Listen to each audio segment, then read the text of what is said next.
সারা দেশে প্রায় ৯৫,০০০-এর বেশি এনজিও আছে। BRAC, ASA, Caritas, UNICEF, UNDP, HEED Bangladesh, Good News Bangladesh, RD, RS, SSS, SKS, BURO Bangladesh, Freedom Bangladesh, Page Bangladesh, Uddipan Bangladesh, Prottyashi Bangladesh, Proshika Bangladesh, গাক Bangladesh, রিক বাংলাদেশ, শক্তি বাংলাদেশ, মুক্তি বাংলাদেশ, স্বনির্ভর বাংলাদেশ, গ্রামীণ ব্যাংক বাংলাদেশ, এরকম ভাবে ৯৫,০০০ এনজিও কম।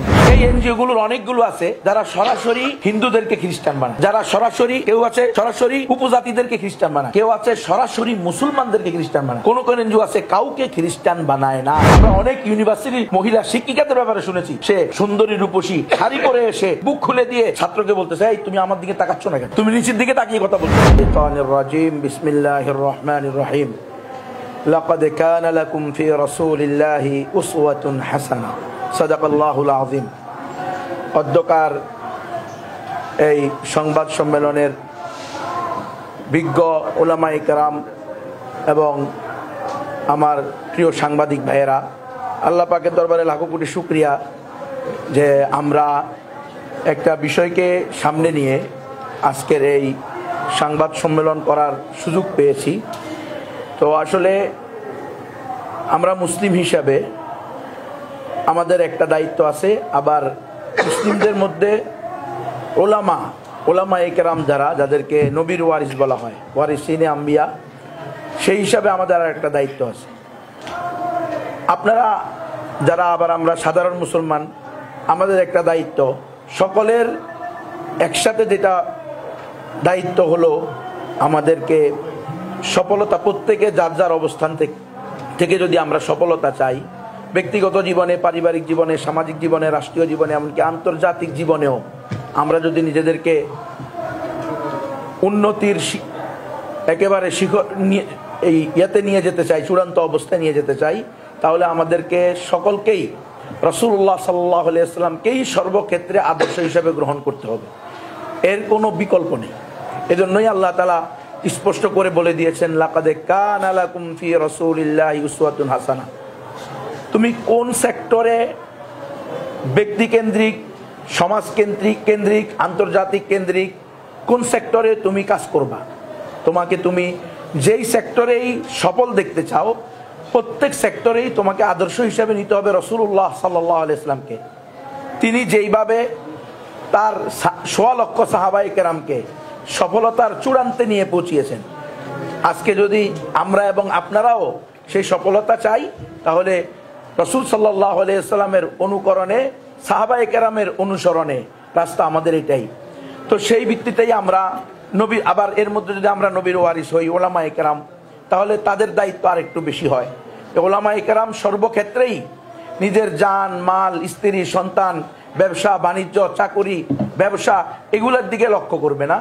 হ্যাঁ, এগুলো তার মানে এগুলোর পরোয়া করবে না, এগুলোর দিকে যাবে না এমন না, এগুলো তো থাকবেই। আমি দুনিয়াতে চলতে হলে আমার দুনিয়ার যে আসবাব আছে এগুলো আমার লাগবে, স্ত্রী, সন্তান, পরিবার, ব্যবসা বাণিজ্য, চাকুরি, যেটাই আল্লাহ তাআলা আমাকে তৌফিক দিয়েছেন সেটা আমি করব। কিন্তু এগুলোর কারণে আমি দ্বীন ইসলামকে কোনোভাবেই খাটো করতে পারি না, এবং রাসূলুল্লাহ সাল্লাল্লাহু আলাইহি ওয়াসাল্লামের আদর্শিক জায়গা থেকে আমি কোনোভাবেই ছাড় দিতে পারি না। একজন আলেম হিসেবে এটা আমার দায়িত্ব। রাসূল সাল্লাল্লাহু আলাইহি ওয়াসাল্লাম যেই সকল কাজ করেছেন সেগুলো আমাদের দায়িত্ব। এর মধ্যে আমাদের একটা অন্যতম দায়িত্ব অমুসলিমদের মাঝেও ইসলামের দাওয়াত দেওয়া। আমি মূলত এই কাজটা করি, আপনারা জানেন। আমার এই কাজের নাম হলো, সংগঠনের নাম হলো একটা অরাজনৈতিক সংগঠন, দাওয়া ভিত্তিক সংগঠন। এটা হলো দাওয়াতুল ইসলাম বাংলাদেশ। আমরা এখানে অমুসলিমদের মাঝে দাওয়াত দিই, নবমুসলিমদের পুনর্বাসনের যথাসাধ্য চেষ্টা করি, যতটুকু আল্লাহ তৌফিক দেয়, আপামর তৌহিদি জনতার সহযোগিতা নিয়ে আমরা চেষ্টা করি। খ্রিস্টান মিশনারি সম্পর্কে আপনারা জানেন, দেশব্যাপী সারা দেশে প্রায় ৯৫,০০০-এর বেশি এনজিও আছে, নন গভর্নমেন্ট অর্গানাইজেশন, যাদেরকে বলা হয় বেসরকারি সাহায্য সংস্থা। BRAC, ASA, Caritas, UNICEF, UNDP, HEED Bangladesh, Good News Bangladesh, RD, RS, SSS, SKS, BURO Bangladesh, Freedom Bangladesh, Page Bangladesh, Uddipan Bangladesh, Prottyashi Bangladesh, Proshika Bangladesh, গাক Bangladesh, রিক বাংলাদেশ, শক্তি বাংলাদেশ, মুক্তি বাংলাদেশ, স্বনির্ভর বাংলাদেশ, গ্রামীণ ব্যাংক বাংলাদেশ, এরকমভাবে ৯৫,০০০ এনজিও কম বেশি সারা বাংলাদেশে। এমন কোনো গ্রাম নাই, এমন কোনো থানা নাই যেখানে এদের তৎপরতা, অপতৎপরতা নাই। কি করে এই এনজিওগুলো? এরা অন্ন, বস্ত্র, বাসস্থান, শিক্ষা, চিকিৎসা, মানুষের যে মৌলিক অধিকার বা মৌলিক চাহিদা, এই 5টা জিনিসকে পুঁজি করে যেই অঞ্চলের যেই এলাকার মানুষ যেই জিনিসের প্রতি যেটা তাদের অভাব রয়েছে, যে জিনিসটা তাদের প্রয়োজন, সেটা নিয়ে সেখানে তাদের সামনে হাজির হয় আর বলে যে আমরা হইলাম মানবতাবাদী, মানবতার কল্যাণে, হ্যাঁ আমরা সামাজিক উন্নয়নের জন্য কাজ করি, নারী অধিকার, নারী ক্ষমতায়ন, সমান অধিকার, দারিদ্রতা বিমোচন প্রকল্প, ক্ষুদ্র ঋণ প্রকল্প, এই ধরনের এই এনজিওগুলোর অনেকগুলো আছে যারা সরাসরি হিন্দুদেরকে খ্রিস্টান বানায়, যারা সরাসরি, কেউ আছে সরাসরি উপজাতিদেরকে খ্রিস্টান বানায়, কেউ আছে সরাসরি মুসলমানদেরকে খ্রিস্টান বানায়, কোনো কোনো এনজিও আছে কাউকে খ্রিস্টান বানায় না, কিন্তু মুসলমানদেরকে ব্যাপকভাবে সুদভিত্তিক লেনদেন, অর্থনীতিকে সুদের উপরে পরিচালনা করার জন্য উদ্বুদ্ধ করে। তারা সুদের উপরে টাকা দেয়, ঘরে ঘরে গিয়ে man to man, door to door উদ্বুদ্ধ করে। আপনি রিক্সাওয়ালা হলে অসুবিধা কি? যে রিক্সাওয়ালা, যে দিনমজুর, তার পরিবার, এবং সে হয়তো কোনোদিন ব্যাংকে আসতে পারবে না, কোনোদিন হয়তো তাদের ব্যাংকে যাওয়ার প্রয়োজন হবেও না, আর সেই তৌফিকও তাদের হবে না, কিন্তু এই এনজিওরা তাদের বাড়িতে চলে যাচ্ছে, একেবারে তৃণমূল পর্যায়ের প্রত্যন্ত অঞ্চলের মানুষের দোরগোড়ায় গিয়ে বলতেছে আপনাকে 10,000 টাকা ঋণ আমি দিব, 50,000 টাকা ঋণ আমি দিব, আপনাকে ব্যাংক দিবে না, আমি দিচ্ছি। সুদভিত্তিক এই এনজিওগুলো 26%, 30% পর্যন্ত কোনো কোনো ক্ষেত্রে এরা সুদ নেয়, করে সুদটাকে তারা আম করে দিচ্ছে।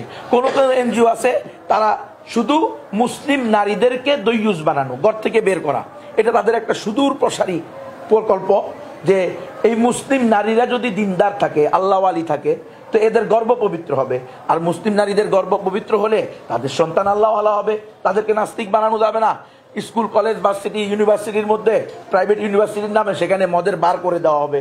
নারীদের পোশাকের স্বাধীনতার ব্যাপারে, ব্যক্তি স্বাধীনতার কথা বলে তাদেরকে বিকিনি পরে, নাউজুবিল্লাহ, হ্যাঁ শর্ট কাপড় পরে সেখানে যাবে, তো যুবকেরা তাদের প্রতি কি হয়ে যাবে? নষ্ট হবে, মদের যুগবে, নারীতে যুগবে, এটা তাদের সুদূর প্রসারী পরিকল্পনা।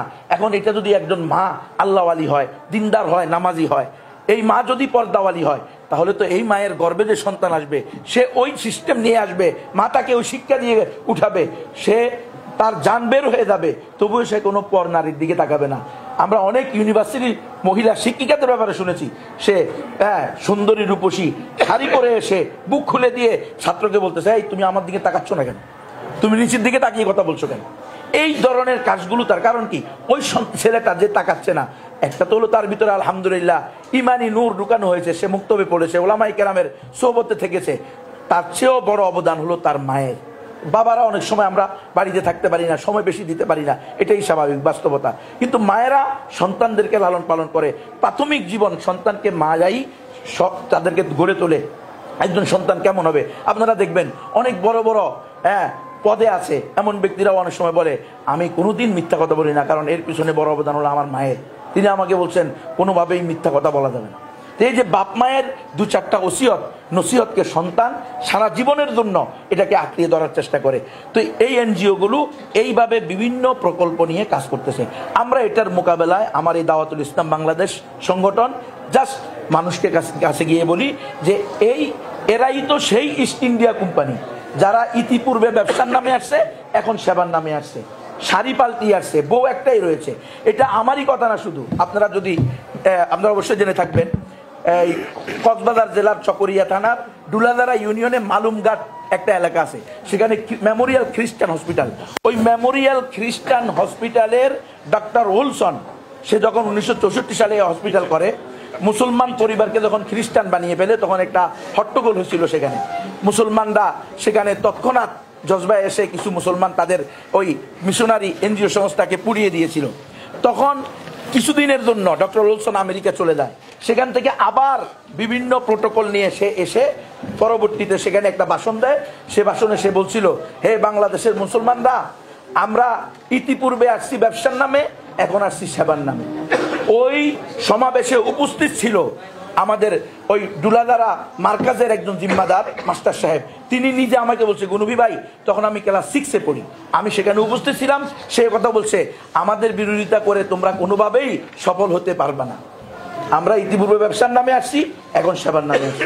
তো এই বিষয়টা পরিপূর্ণ মিলে যায়। তো আমি আমার দাওয়াতুল ইসলাম বাংলাদেশের পক্ষ থেকে এই কাজটা করি। আমি একজন সাধারণ আলেম, আমি একজন মুফতি, একজন মুফাসসির, দেশব্যাপী সাধারণ মানুষের আহ্বানে বিভিন্ন জায়গায় আমি ওয়াজ মাহফিলের ওয়াজ মাহফিলে যাই, সেখানে ওয়াজ মাহফিল করি, চেষ্টা করি কোরআন সুন্নাহর আলোকে আল্লাহ আমাকে যতটুকু জ্ঞান অর্জন করার তৌফিক দান করেছেন, একজন আদনা নবীর ওয়ারিস হিসেবে, উম্মতের দায়িত্ব পালন করা নবীর ওয়ারিস হিসেবে এটার চেষ্টা করি।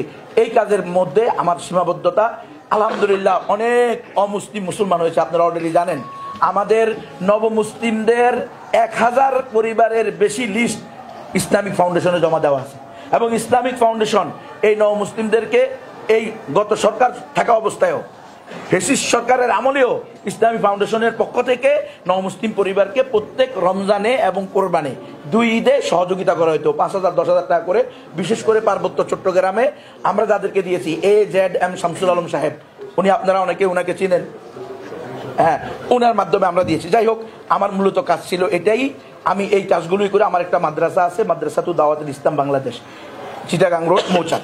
এই হলো আমার পরিচয়। কিন্তু মিথ্যা, বানোয়াট, প্রতারণামূলক, হয়রানিমূলক, সম্পূর্ণ একেবারে অনুমান নির্ভর একটা রিপোর্ট এই আউটলুক, বাংলা আউটলুক পত্রিকা নামে একটা পত্রিকা, এবং ওই জুলকারনাইন শাহের নামে এক সাংবাদিক আমার বিরুদ্ধে, আমাকে সহ, শের মোহাম্মদ ভাইকে সহ আরো কিছু অপরিচিত লোক যাদেরকে আমরা চিনি না, তাদেরকে এরকম ভাবে জড়িয়ে একটা প্রতিবেদন দিয়েছে।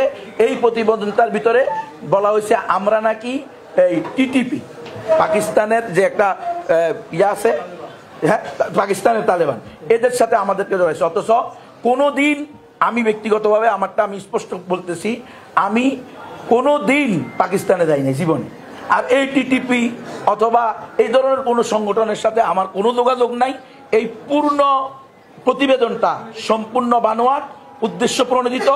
আমরা বলবো আপনাদের কাছে, আপনাদের মাধ্যমে আমরা এর তীব্র নিন্দা জানাই, এবং অনতিবিলম্বে এই বাংলা আউটলুক পত্রিকা এর সাংবাদিক, প্রচারক যারা আছে, এবং বিশেষ করে জুলকারনাইন সহ তাদেরকে বলবো অনতিবিলম্বে আপনারা এই মিথ্যা অপবাদ থেকে ফিরে আসবেন, এবং এর বিরুদ্ধে, এর প্রতিবাদে আমরা যে বলতেছি, এটার ঠিক যেভাবে আমরা বলতেছি এইভাবে আবার এটার প্রতিবেদন আপনারা ছাপাইবেন এটার বিরুদ্ধে।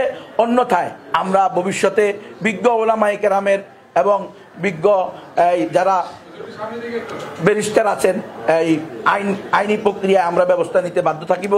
আল্লাহ তাআলা আমাদের সকলকে আল্লাহর দ্বীনের জন্য কবুল করেন, আমিন। ওয়া আখিরু দাওয়ানা আলহামদুলিল্লাহি রাব্বিল আলামিন।